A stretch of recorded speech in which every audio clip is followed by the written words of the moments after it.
I'm Nadine O, and this is the Over 50 You Are Not Done Yet show, a podcast documenting the lives of Americans 50 and over, stories worth telling.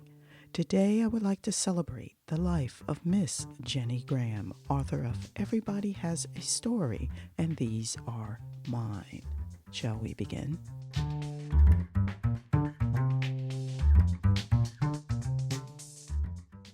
Conversations with my adult children. 1. Watch your 6-month-old puppy? For how long? 3 weeks while you're in South France? Sure, no problem. 2. Oh, I'm so sorry your vacuum doesn't work. Oh, borrow mine? Well, I have it in my hand as we speak since I was just cleaning up from the holidays. But you really need it right now. Oh, sure, no problem. When are you celebrating her birthday? Next weekend. Well, of course we'll have the party here. Yes, of course I'll make the cake with pecans and imported Belgian chocolate. Let you tack up decorations on my wallpaper and make my home totally available to you for the next week and a half. 25 to 30 coming? Sure, no problem. I'm here with Ginny Graham, actress, author, wife, and mom of 8 from Drexel Hill. Thank you, Jenny. How are you today? Well, I'm wonderful. And don't forget, I also have 8 grandchildren. You have 8 grandchildren as well? Oh, wow. Congratulations. Oh, and I enjoy them. You just read a segment of your Everybody Has a Story and These Are Mine book. When did you decide to write a book, and what inspired you to do so? Well, to tell you the truth, I never inspired to write a book. I started some years ago. I took a course at a local college for creative writing. So that got me started. Then I joined a writer's group, and I'm not very good on discipline about the rules where you write every day and you sit down at the same place at the same time. So mine is kind of like my acting work, freelance. I do it when the inspiration hits me. So I, over the years, have written short stories. And I have very creative children, I might add. And my one daughter is an editor as a hobby. And she is the one that created a book out of my short stories. And to tell you the truth, I'm thrilled with it. Don't misunderstand me. Also a little bit embarrassed. I don't see any Pulitzer Prize waiting for me, but I know my children will enjoy it when I'm not here talking anymore.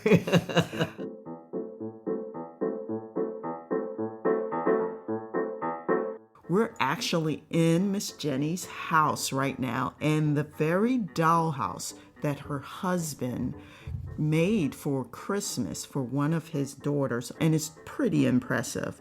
Would you tell us a little bit about the story about the dollhouse and how that came to be? Well, our oldest daughter was 8 years old, and she was in great love for her siblings, hanging on to Santa Claus and the concept. And she asked for a dollhouse for Christmas. And we were having, when you're actors, you do have some slumps as far as finances go. We were in a slump, and we couldn't afford a dollhouse. So my husband built a dollhouse. And it ended up being very good for him psychologically because he wasn't working, and he would get down and hide in the basement and work on the dollhouse every day leading up to Christmas. I'm talking a matter of a few months. Now it is Christmas Eve. And by the way, my father contributed his talents because he electrified the dollhouse so you could actually turn lights on. And the windows went up and down. I mean, it is quite beautiful. And it's not glued as many dollhouses are. It is built to last, and it has lasted. Well, I'll finish about this little girl when she was 8 years old. So it's Christmas Eve, and my husband is really disturbed. The house is beautiful. We managed to buy some furniture we couldn't afford, but the roof wasn't done. The roof on the house, on the dollhouse. It was not completed. Mm-hmm. And to tell you the truth, it was easier to play with without the roof, which has been added since. Anyway, he and my father are bringing the dollhouse up to put under the tree on Christmas Eve. As I repeat, my husband was disturbed that it wasn't completely finished. At that moment, and this brings a tear to my old eye, this little girl appears at the top of these stairs, which was a very short flight of stairs. She realizes that it's her father who's Santa Claus, and he's relieved because he can now explain to this little girl that there will be a roof. Mm-hmm. It was a beautiful, beautiful moment in our lives.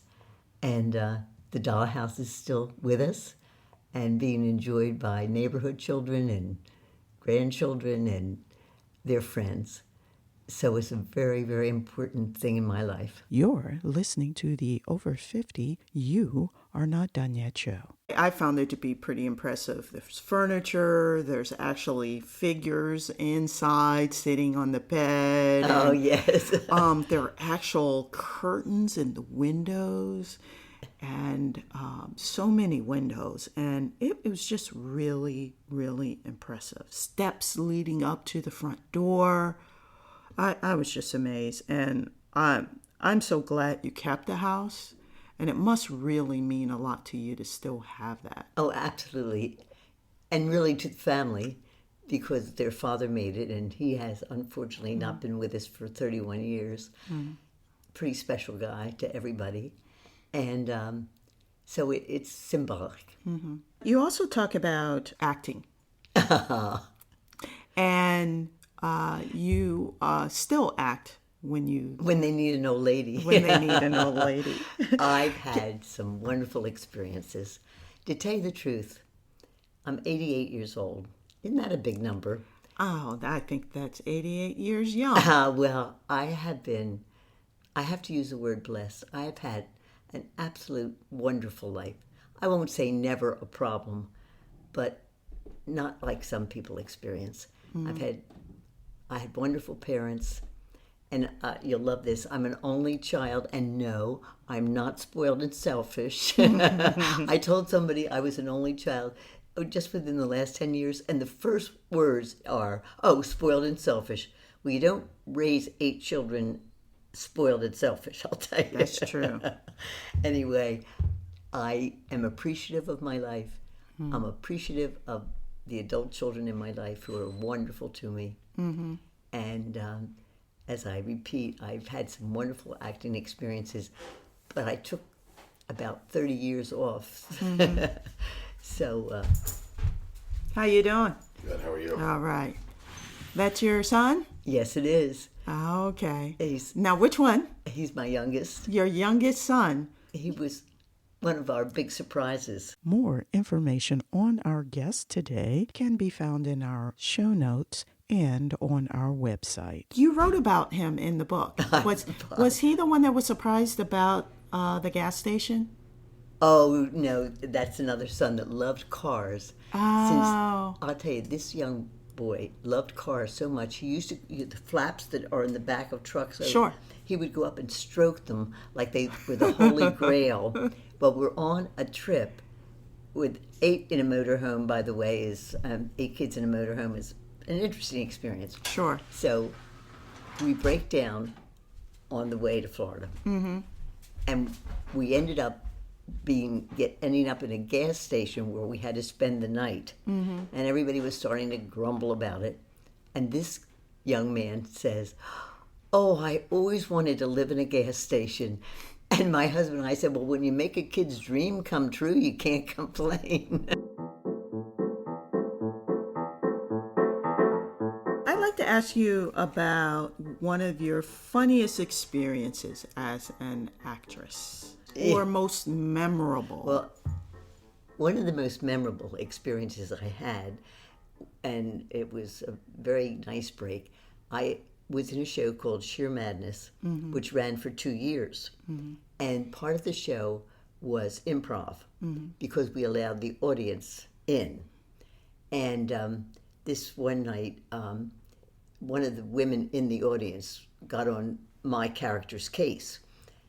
And I looked out and I said, I was a very upscale, snooty lady in the show. I looked out and I said, "Oh, I see black's not as thinning as it used to be."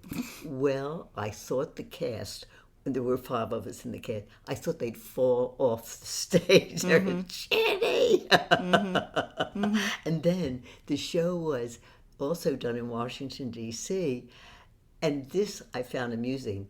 They had scripted our ad-libs, and that was one of the ad-libs they scripted. Wow, so you pulled that right on out. Oh, and the other one was, if a child got on my case, I'd say, "Oh, now I know why I never had children." So it was a wonderful experience, and it actually came into my life right when I needed it, which I've had happen many, many times. Synchronicity, I believe it is. I've experienced, and I treasure it. Tell me, what are the most misconceptions that people have of others who are retired? Well, by the way, retired isn't a concept that, at least I've never had that in my mind. I mean, what am I retiring from? Life? No. When I die, yeah, I'll be retired. When you're in the arts, you don't retire. Okay. Life changes. There's different needs for you than there used to be. I don't feel retired now, because if somebody needed what I have to offer, I'd do it. In fact, one of the things I have in mind, since I'm I'm looking for a new project. And I used to frequently go in and volunteer in the schools, because I really enjoy children. And it's so complicated in today's life to go into schools. I did get fingerprinted and a background check. Oh, we have to worry about you. I thought, oh, I hope they didn't find out all the terrible things I did. Right. Anyway, but as I said, unfortunately, it's just gotten so complicated to do. But I do have in mind, and I've heard, talking to people, that there is a receptive thinking about this, and that's to go into retirement nursing facilities. And in this case, certainly not trying to sell my book, but to present the idea, this is my story. Now I want to hear your story, because it's the truth. I love, as you can see, I love to talk. I go to Wawa for my coffee, free plug for Wawa, and I talk to people there all the time, and it's amazing how people will share their life stories with you. It's exciting, and I think it's important. You're listening to the Over 50 You Are Not Done Yet show. I think that's just great that you still want to give back, that you want to go out and talk to and inspire other seniors, or should I say, people living in the second half of their lives. And that's where I'm at too. That's what I want to do. I feel pulled towards doing that. And I just think that's awesome. Well, that's part of what this project is all about, isn't it, Nadine? Yes, it is. I did have an interesting conversation recently with a friend of mine that, by the way, I met in 6th grade. Wow. And I'll tell you why I remember it. Because we used to play on the playground a game called Boys After Girls. Oh, really? Oh, yeah. And they would chase us, and there would be a place, they have to get us back to. And it was very thrilling, especially if your boyfriend was chasing you. Well, this girl was new, and the teacher, we kid about this, the teacher picked me to entertain the new girl at lunch. And I am seesawing with the new girl while everybody else is playing Boys After Girls, and I've never forgiven her. But we were talking recently, and we were agreeing that you do get to a point that you're going to have to admit that there's some things you can't do. For instance, I like to garden. It's been my hobby. And in the back, it's a slope. Well, last year, I'm out working on the slope, and my balance is not excellent. and I fell, did not hurt myself, and I rolled all the way down the slope. Oh, wow. And while I'm rolling, I'm thinking, oh, I hope I don't roll on my new plants. But I really decided that one roll down the back bank is enough, so I'm not gardening out there anymore. Are there any other challenges that you face? I don't have as much ambition as I have had in my life. And I don't like that about myself. And I'll tell you the truth, I read a lot. I don't watch TV. I want to be on it, but I don't want to watch it. And I'm not as busy as far as work goes. And I'm a reader, which I think comes from being an only child, because I read Nancy Drew at night. That's what I did. I really want to go out and talk to newlyweds and tell them how they should end an argument, okay? Well, Bob and I didn't do much yelling at each other because he would withdraw, and then I'd throw furniture down the stairs, to get attention. But anyway, this day we are kind of going at it. I couldn't tell you what it was about, out in our center hall. And I said to him, you are so picayune. And he said, spell it. And I couldn't spell picayune at the time, which now I can, Picabune. Nice. We got laughing so hard. It was, I'll never forget. I thought if we could all end an argument or in this manner, wouldn't that be precious? Yeah. That would be pretty awesome. Yeah. So anyway, we call it the picayune story. So, well, I have two premises that I live by. One is stay in the moment. Like right this moment, I'm having fun with Nadine and feel like I'm conversing with you people that are listening. And the other is what my husband said. I think it was on our wedding day, which wasn't very romantic at the time, but I have followed his advice. He said, Ginny, we've got to keep our sense of humor or this isn't going to work. And I think that's something we all need, is a sense of humor. Thank you for joining me today. Don't forget to subscribe to our show on Apple Podcasts or wherever you listen to podcasts. Until the next time, my name is Nadine O, and you've been listening to the Over 50 You Are Not Done Yet show.